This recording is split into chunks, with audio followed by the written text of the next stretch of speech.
Au fond de leur jardin, Adriane et Annick ont un secret bien gardé. Une mare qui abrite une multitude d'espèces. Une véritable petite réserve naturelle en plein cœur de Bruxelles. Le triton alpestre est présent, on le voit parce qu'il est assez visible, il vient à la surface de l'eau pour chercher l'oxygène.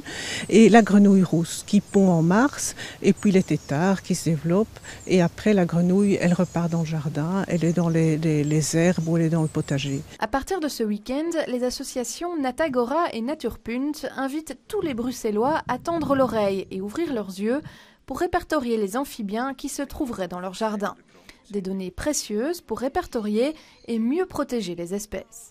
Ici en Bruxelles, c'est le vrai grenouille vert qui fait le rrrr, rrrr. Ça c'est vrai romantique, ça c'est faible, ça c'est douce. Il y a un qui est un tout petit peu plus agressif, ça c'est la grenouille rieuse qui fait.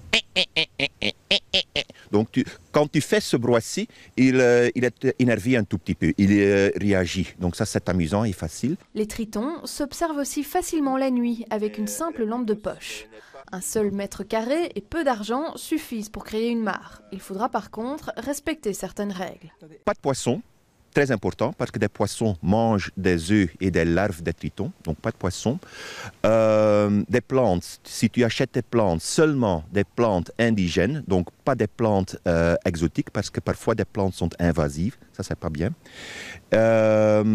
Et prends pas les amphibiens de la nature parce que ça c'est interdit par la loi. Une mare tous les 400 mètres permet à la plupart des amphibiens de survivre. Un petit peuple fragile, mais qui lui aussi mérite toute sa place en région bruxelloise. Ça peut être mélangé. Ouais, ouais.